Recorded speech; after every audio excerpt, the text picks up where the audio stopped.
श्रीमद् भागवत गीता सार कथा। इस भागवत गीता सार में संसार का हर सुख दुख का वर्णन किया गया है। इस भागवत गीता में मानव के लिए हर अच्छे और बुरे कर्मों का वर्णन दिया गया है। दोस्तों, आप लोग सभी चैनल को सब्सक्राइब लाइक करते हैं, जिसमें आपको कुछ नहीं मिलता है, पर इस चैनल पर आप सबको जीने का राह और ज्ञान भरी बातें मिलती है। तो आपसे निवेदन है कि हमारे चैनल को आप सब सपोर्ट करें और हौसला दें कि हम आप लोगों के लिए अच्छा ज्ञान, अच्छी बातें और अच्छी राह पर चलने के लिए अच्छा ज्ञान आप सब के लिए पहुंचाता रहूं।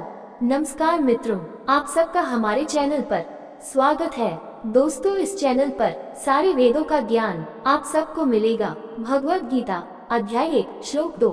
संजय उवाच दृष्ट्वा तु पांडवानीकं दृश्य दुर्योधनस्ता आचार्यमुपगम्य राजा वचनमब्रवीत्। संजय उवाच दृष्ट्वा तु पांडवनीकं व्यूह दुर्योधनस्ता आचार्यमुपसंगम्य राजा वचनमब्रवीत्। संजय उवाच, संजय ने कहा, दृष्ट्वा देखने पर, तु परंतु, पांडवनीकं पांडव सेना, व्यूहम सैन्य संरचना में खड़ा होना, दुर्योधन राजा दुर्योधन, तदा तब, आचार्यम शिक्षक उपसंगम्य निकट आया, राजा वचनम शब्द अब्रावित बोला। संजय उवाच दृष्ट्वा तु पांडवानीकं व्यूह दुर्योधनस्ता आचार्यमुपसंगम्य राजा वचनमब्रवीत्। अनुवाद। संजय ने कहा, पांडव सेना को सैन्य संरचना में खड़ा देखकर राजा दुर्योधन अपने शिक्षक द्रोणाचार्य के पास गए और निम्नलिखित शब्द बोले। संजय धृतराष्ट्र की चिंता को समझते थे, जो यह आश्वासन चाहते थे कि युद्ध होगा। संजय ने यह बताकर उनकी चिंता को दूर करने की कोशिश की कि पांडव सेना एक सैन्य संरचना में युद्ध के लिए तैयार खड़ी थी। फिर वो उन्हें ये बताने के लिए आगे बढ़े कि उनका पुत्र दुर्योधन युद्ध के मैदान में क्या कर रहा था। चूंकि राजा धृतराष्ट्र अंधे थे, इसलिए उनके सबसे बड़े पुत्र दुर्योधन ने वस्तुतः हस्तिनापुर राज्य पर शासन किया।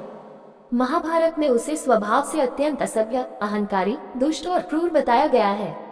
बचपन से ही उसके मन में पांडवों के प्रति सख्त नापसंदगी थी और वह उन्हें नीचा दिखाने का कोई मौका नहीं छोड़ता था। वह जानता था कि हस्तिनापुर के पूरे साम्राज्य पर बिना किसी चुनौती के शासन करने के लिए उसे उन्हें खत्म करना होगा। हालांकि युद्ध के मैदान में खड़े होकर जब उसने विशाल पांडव सेना को देखा तो वह चकित हो गया।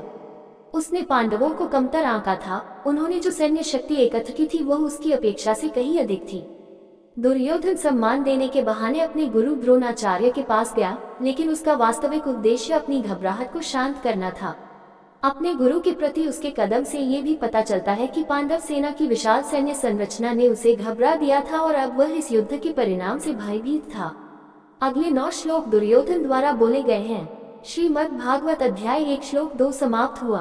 अगला अध्याय और श्लोक सुनने के लिए चैनल को सब्सक्राइब करें। इस चैनल पर सभी वेदों का ज्ञान मिलेगा। ये वीडियो आपको अच्छा लगा हो तो लाइक शेयर सब्सक्राइब जरूर करें। धन्यवाद दोस्तों।